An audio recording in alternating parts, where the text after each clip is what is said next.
दोस्तों नमस्कार, जय हिंद, वंदे मातरम। आप सभी लोग का मेरे यूट्यूब चैनल में स्वागत है। आज मैं आप लोगों के लिए यूपी टीजीटी, पीजीटी, केवीएस और एलटी ग्रेड के कुछ महत्वपूर्ण प्रश्नों को लेकर उपस्थित हूं। तो चलिए आज के सेशन को स्टार्ट करते हैं और आज के पहले प्रश्न को लेते हैं। आप सभी लोग जो लोग पहले इस वीडियो को देख रहे हैं उन लोगों के लिए सूचना है कि इसमें जाएंगे प्ले लिस्ट पे तो आपको सभी वीडियो मिल जाएंगे। स्टार्टिंग से क्रम वाइज आपको एक के बाद एक वीडियो मिल जाएंगे। तो आप चलिए स्टार्ट करते हैं आज के सेशन को। भारतीय कला की प्रेरणा सर्वप्रथम अमृता शेरगिल को कहाँ से मिली थी? अमृता शेरगिल एक भारतीय चित्रकार हैं या आर्टिस्ट हैं, तो इनके बारे में हम पढ़ेंगे। अजंता एलोरा चित्रों में राजा रवि वर्मा से, मुगल चित्रों से, बंगाल चित्र शैली से। तो इनको कहाँ से मिली हुई थी? अजंता एलोरा चित्रों से मिली हुई थी अमृता शेरगिल जी को, जो प्रेरणा मिली हुई थी भारतीय कला की। और अमृता शेरगिल का पहले हम आप लोग को प्रैक्टिस सेट करवा रहे हैं, जिससे आप लोग को जानकारी मिल सके कि प्रश्न कैसे, किस पैटर्न पर और किस कवि से कहाँ से और कौन सा पॉइंट टीजीटी और पीजीटी के लिए ज़्यादा इंपॉर्टेंट है। तो इसको जरूर आप लोग करिए, प्रैक्टिस सेट को पूरा आप देखिए और आप लोग कमेंट करते रहिएगा। कमेंट करके पूरा बताइएगा कि कौन सा किसका आंसर सही होगा पूरा। इससे आपका पूरा रिवीजन अच्छे से हो जाएगा, आपको पैटर्न भी पता चल जाएगा कि कहाँ से प्रश्न ज़्यादा बनते हैं और कहाँ से कम बनते हैं। अमृता शेरगिल पर भारत का आगमन पर प्रभाव पड़ा था लोक कला का, अजंता चित्रों का, राजस्थानी चित्रों का, बंगाल पुनर्जागरण काल के चित्रों का। इसका राइट आंसर भी हो जाएगा अजंता के चित्रों का। इनके भारत आगमन पर प्रभाव पड़ा हुआ था जब भारत आई थी। अमृता शेरगिल ने चित्रकला की शिक्षा कहाँ पाई थी? रोम में, लंदन में, पेरिस में, लाहौर में। तो यहाँ पे हम जाएंगे, पेरिस के साथ जाएंगे। अमृता शेरगिल इसकी शिक्षा जो चित्रकला की पाई हुई थी वो पेरिस में पाई थी, फ्रांस में। फ्रांस में है पेरिस। अमृता शेरगिल ने कहाँ शिक्षा पाई थी? देखिए प्रश्न थोड़ा सा पैटर्न चेंज हुआ। शांति निकेतन, पेरिस, मुंबई और जयपुर। तो यहाँ पे हम पेरिस के साथ जाएंगे। फ्रांस में पेरिस में इन्होंने कला की शिक्षा पाई थी। प्रश्न नंबर 5 है, अमृता शेरगिल का जन्म किस देश में हुआ था? देश का नाम। इटली में, हंगरी में, भारत में, फ्रांस में, बताइएगा। तो यहाँ हंगरी में हो जाएगा। इनका जन्म हुआ था हंगरी में। अमृता शेरगिल का जन्म हुआ था कहाँ पे? देखिए प्रश्न चेंज हुआ। इटली में, फ्रांस में, ब्रिटेन में, हंगरी में। तो डी आप ऑप्शन लगा देंगे, आप हंगरी के साथ जाएंगे। इनका जन्म कहाँ हुआ था? हंगरी में हुआ था। अमृता शेरगिल की माँ कौन थी? अमृता शेरगिल की माँ थी कौन? अमेरिकी, भारतीय, हंगारियन, अंग्रेज। तो इनकी माँ जो थी हंगारियन थी। ये इनका जाता है इसे पैटर्न से, उनके माँ और पिता से। अमृता शेरगिल की मृत्यु किस शहर में हुई थी? बुडापेस्ट, गोरखपुर, लाहौर और नई दिल्ली। तो मृत्यु इनकी जानते हैं आप कहाँ हो गई थी? लाहौर में हुई थी, जो लाहौर पाकिस्तान में है, वहाँ पे इनकी मृत्यु हो गई थी, आखिरी समय में गई हुई थी। अमृता शेरगिल के चित्रों में किस भावना की झलक अधिक दिखाई पड़ती है? तो ये हो जाएगा उल्लास, शांति, विषाद, उन्मुक्ता। तो यहाँ पे राइट आंसर हो जाएगा विषाद हो जाएगा। इनके चित्रों में अधिक झलक जो दिखाई देता है किसका? विषाद का झलक दिखाई देता है। प्रश्न नंबर 10, अमृता शेरगिल ने अपना स्टूडियो कहाँ बनाया था? कौन सा studio? New York, Canada, Paris, Mumbai. कहाँ बनाई हुई थी? तो ये हो जाएगा सी, पेरिस में बनाई हुई थी। इनका जो स्टूडियो था वो पेरिस में बना हुआ था, फ्रांस में बना हुआ था। प्रश्न नंबर 11, भारतीय विषयों को पाश्चात्य शैली में किसने चित्रित किया है? ऑप्शन लेते हैं। सुधीर खास्तगीर, जामिनी राय, अमृता शेरगिल, छितेंद्रनाथ मजूमदार। इसका राइट आंसर हो जाएगा सी, अमृता शेरगिल हो जाएगा।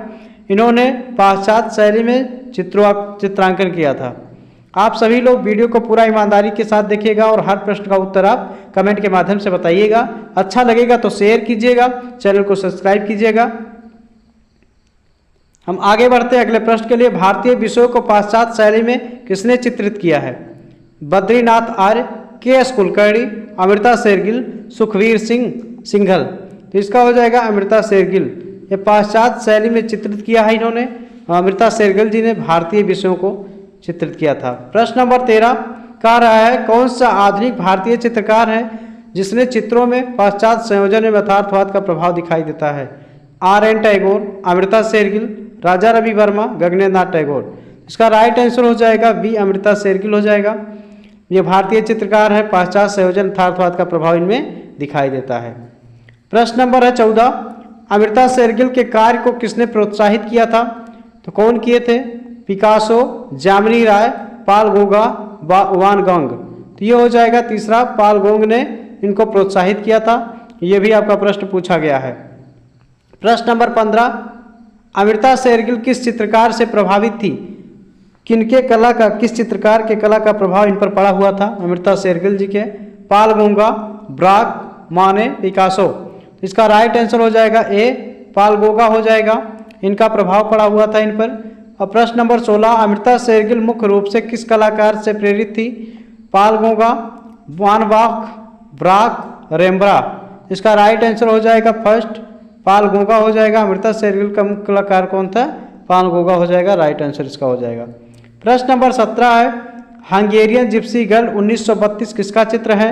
ये अमृता शेरगिल, माधवी पारेख, नलिनी मालिनी, नसरीन मोहम्मदी। इसका राइट आंसर हो जाएगा एक, अमृता शेरगिल का हो जाएगा।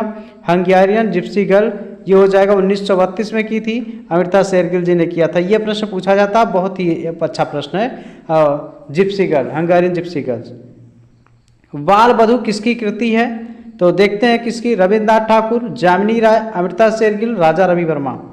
ऑप्शन के साथ हम चलेंगे अमृता शेरगिल जी के साथ में। ये हो जाएगा बाल बधू इनकी कृति है, इनकी रचना है, इसको याद रखिएगा। ये भी देखिए अमृता शेरगिल जी भी टीजीटी की अच्छी टॉपिक है, इनसे प्रश्न बनते हैं, यहाँ पर इनसे कई प्रश्न पूछे जाते हैं। अमृता शेरगिल द्वारा बनाया गया चित्र 3 गर्ल्स 3 लड़कियाँ किस माध्यम में चित्रित की गई हैं? तैल रंग, जल रंग, टेम्परा रंग, एक्रेलिक रंग। तो ये हो जाएगा आपका तैल रंग हो जाएगा, जिनका माध्यम रहा है तैल रंग है, तो तैल रंग से हो जाएगा राइट आंसर। छितेंद्रनाथ मजूमदार की चित्रण शैली को निम्न में कौन संज्ञा दी जाती है? ये हो जाएगा टेम्परा चित्रण, जल रंगवास, तैल चित्रण, ग्राफिक्स। तो इसका राइट आंसर हो जाएगा बी, जल रंगवास हो जाएगा। राइट आंसर हो जाएगा। हम अगले प्रश्न के लिए आगे बढ़ते हैं। छितेंद्रनाथ मजूमदार डैश तकनीक में सिद्ध हस्त थे, कौन सी तकनीकी थी? तैल, जल, वास और टेम्परा। तो ये हो जाएगा वास तकनीकी के लिए जाने जाते हैं। ये देखिए पिछली साल ये भी पूछा गया प्रश्न आपका है, छितेंद्रनाथ मजूमदार जी तो इनका वास पेंटिंग के लिए जाने जाते हैं, 2021 का पूछा गया प्रश्न है। छितेंद्रनाथ मजूमदार नामक प्रसिद्ध चित्रकार के कला गुरु कौन थे? रविन्द्रनाथ ठाकुर, ईवी हैवेल्स, अवनींद्रनाथ ठाकुर, जगदीश बसु। ये हो जाएगा अवनींद्रनाथ ठाकुर थे, इनके चित्रकार के कला गुरु थे, जो छितेंद्रनाथ जी के कला गुरु थे, इनको आप जानिएगा अवनींद्रनाथ ठाकुर जी थे। प्रश्न नंबर है, इलाहाबाद विश्वविद्यालय में चित्रकला विभाग की स्थापना किस चित्रकार ने की थी? जो इलाहाबाद आजकल प्रयागराज हो गया है। LM सेन, LK हल्दर, छितेंद्रनाथ मजूमदार, जामिनी राय। तो ये हो जाएगा आपका छितेंद्रनाथ मजूमदार ने की थी, जो इलाहाबाद विश्वविद्यालय में चित्रकला विभाग की स्थापना की गई थी। प्रश्न नंबर 5 है, छितेंद्रनाथ मजूमदार किस विश्वविद्यालय में शिक्षक थे? बनारस हिंदू विश्वविद्यालय, लखनऊ विश्वविद्यालय, इलाहाबाद विश्वविद्यालय, विश्व भारती विश्वविद्यालय। इसका राइट आंसर हो जाएगा इलाहाबाद विश्वविद्यालय, या कहीं आज के समय में दे देगा प्रयाग विश्वविद्यालय देगा या प्रयागराज करके देगा, तो आप ऑप्शन को सही कर दीजिएगा। प्रश्न नंबर 6, छितेंद्रनाथ मजूमदार किस विश्वविद्यालय चित्रकला विभाग के शिक्षक थे? लखनऊ विश्वविद्यालय, काशी विद्यापीठ, इलाहाबाद विश्वविद्यालय, शांति निकेतन। तो ये हो जाएगा आपका तीसरा इलाहाबाद विश्वविद्यालय हो जाएगा। यहाँ चित्रकला विभाग के शिक्षक थे, यानी अध्यापक थे, असिस्टेंट टीचर थे। चैतन्य का गृह त्याग चित्र किस कलाकार ने बनाया? कनु देसाई, छितेंद्रनाथ मजूमदार, असित कुमार हल्दर, नंदलाल बोस। तो बनाई थी किन्होंने? छितेंद्रनाथ मजूमदार ने बनाई हुई थी। चैतन्य का गृह त्याग बनाया था इन्होंने। ये प्रश्न नंबर 8 है, चैतन्य का गृह त्याग परित्याग चित्र किसने चित्रित किया है? थोड़ा पैटर्न चेंज हुआ है प्रश्न पूछने का। छितेंद्रनाथ मजूमदार, शैलेंद्रनाथ डे, PD राय चौधरी, असित कुमार हल्दर। और ये ऑप्शन भी आगे पीछे थोड़ा कर दिया गया है, तो पहले के साथ हम जाएंगे, छितेंद्रनाथ मजूमदार जी के साथ में हम जाएंगे। चैतन्य का गृह त्याग चित्र इन्होंने ही बनाया है, चित्रित किया है। प्रश्न नंबर 9, बंगाल शैली के एक चित्रकार जो सच्चे वैष्णव जन की भांति अपने चित्रों में राधा कृष्ण चित्रांकन करते रहे हैं, वह है नंदलाल बोस, PD राय चौधरी, जामिनी राय, छितेंद्रनाथ मजूमदार। इसका राइट आंसर कौन सा हो जाएगा? ये हो जाएगा छितेंद्रनाथ मजूमदार हो जाएगा, जो सच्चे वैष्णव जन की भांति राधा कृष्ण के चित्र का चित्रांकन करते रहे हैं, बनाते रहे हैं। क्षितेंद्रनाथ मजूमदार को कहा जाता है, क्या कहा जाता है? कथा चित्रकार, संत चित्रकार, रसिया चित्रकार, इनमें से कोई नहीं। तो ये राइट आंसर हो जाएगा, संत चित्रकार कहा जाता है। राइट आंसर बी के साथ हम जाएंगे, इसको आप नोट कर लीजिएगा, संत चित्रकार बोला जाता है। कभी कभी उपनाम भी पूछ लिया जाता है। प्रभु हरिदास अंतिम अवस्था में चित्रित किया है, कौन किया है? रणवीर सिंह बिष्ट, नंदलाल बोस, क्षितेंद्रनाथ मजूमदार, ललित मोहन सेन। इसका राइट आंसर हो जाएगा सी, क्षितेंद्रनाथ मजूमदार हो जाएगा। यह प्रभु हरिदास अंतिम अवस्था में चित्रित किया गया है, तो राइट आंसर इसका हो जाएगा। प्रश्न नंबर 12, बंगाल स्कूल के चित्रकार का नाम बताइए, कौन है? रविन्द्रनाथ टैगोर, क्षितेंद्रनाथ मजूमदार, गगनेन्द्रनाथ टैगोर, राजा रवि वर्मा। इसका राइट आंसर हो जाएगा बी, क्षितेंद्रनाथ मजूमदार हो जाएगा। बंगाल स्कूल के चित्रकार हैं वह क्षितेंद्रनाथ मजूमदार जी हैं। प्रश्न नंबर 13, क्षितेंद्रनाथ मजूमदार किस स्कूल के कलाकार थे? पहाड़ी, राजस्थानी, बंगाल और मैसूर। इसका राइट आंसर हो जाएगा बंगाल स्कूल के कलाकार थे, राइट आंसर इसका यही हो जाएगा। तो आज बस इतना ही प्रश्न क्षितेंद्रनाथ मजूमदार जिससे ये प्रश्न थे। आप सभी लोग पूरा वीडियो देख लीजिएगा और कमेंट के माध्यम से बताइएगा किसका कौन सा आंसर सही होगा। और आप टॉपिक वाइज पढ़ते रहेंगे या कवि के हिसाब से पढ़ते रहेंगे तो ज़्यादा अच्छा होगा, आपको अच्छे से याद भी हो जाएगा और टॉपिक समझ में आएगा। धन्यवाद।